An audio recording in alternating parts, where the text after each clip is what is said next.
สบายดีพี่น้องวันพักผ่อนพี่น้องมาหล่อวัดเสียงควร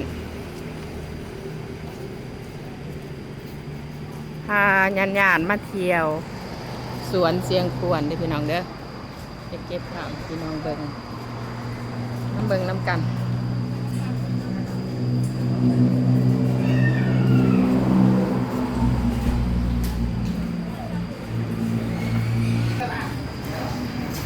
ซื้อปีแล้วก็ออกมาเตรียมเขาไปเที่ยวส้มสวนเชียงควรพี่น้องมาเบิ่งน้ำกันเด้อนางพิมพ์มณีสวยงามหลายเด้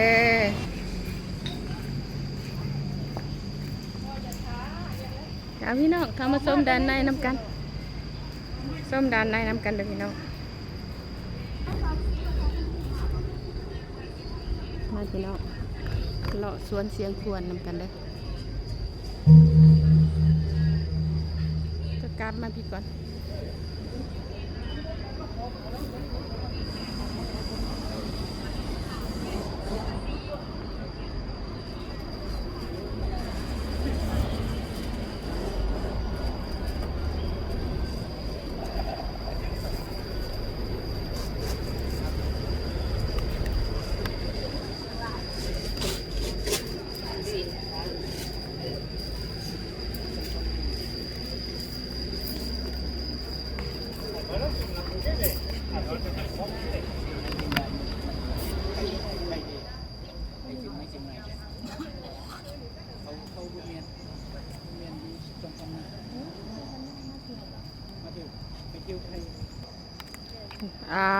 ตัวนี้เป็นนรกสวรรค์พี่น้อง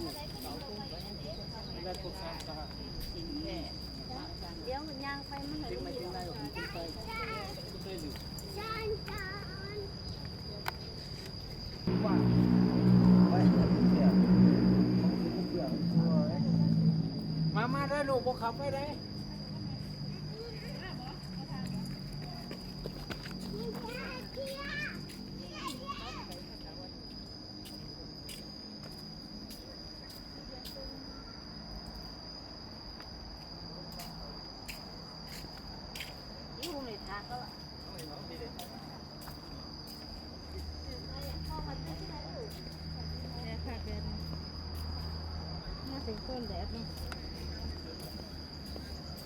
วัดเสียงควรพี่น้องวัดเสียงควร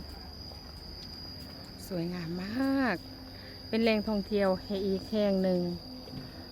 แขกไปไทยมาบ่ว่าอยู่ลาวก็คือต่างประเทศที่ผู้ใดมาเที่ยวลาวก็ต้องได้มาแวะสถานที่แห่งนี้เป็นวัดเก่าแก่ปูริยสถานพี่น้องสวยงามมากด้านนั้นจะเป็นพระนางนอน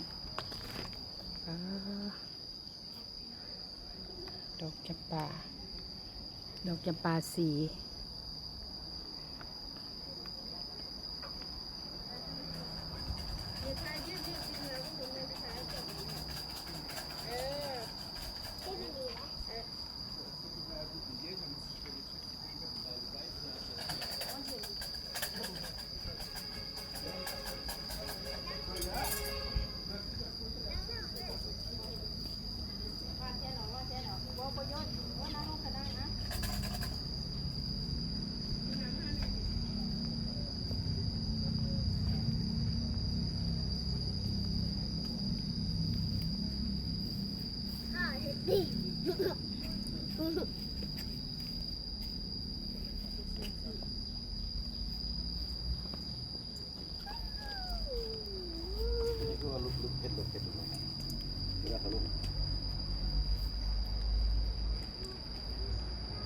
Kámo, v Indii nerozprávam nič iné, len tieto podrubené rozprávky. A keď sa budem spýtať na Ježiša, alebo niečo, tak to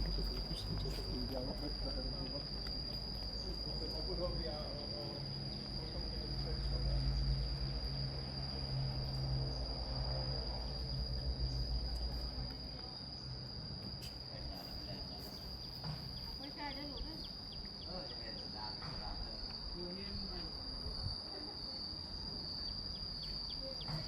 สวยงามพี่น้องสวยงาม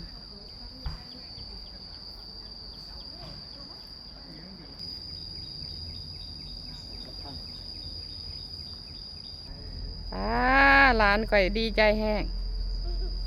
เป็นดีใจแห้งเป็นได้มาเที่ยวนครหลวงเวียงจันทน์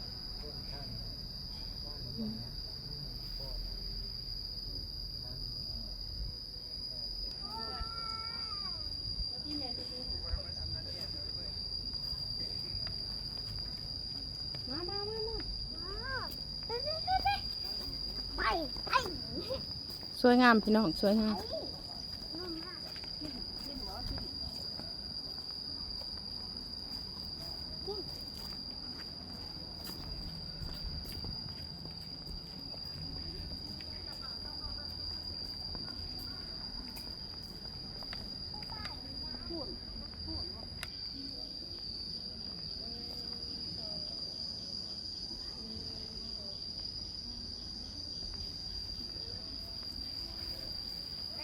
ตัวก็ใช่เลย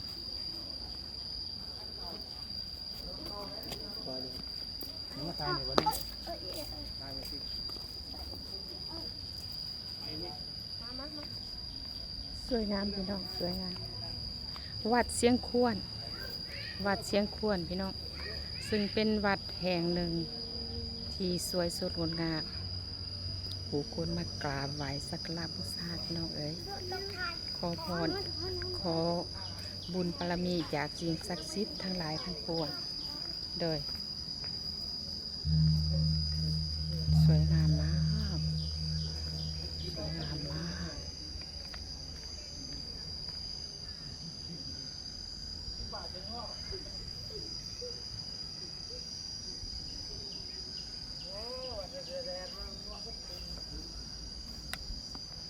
โดยสาธุสาธุเอาให้พี่น้องเบิ่งเท่านั้นก่อนขอบใจหลายๆที่ติดตามรับชมเจ้าฝากกดไลค์กดแชร์ให้ช่องจันทรายชาแนลด้วยเด้อพี่น้องเด้อขอบใจหลายๆสาธุสาธุสาธุ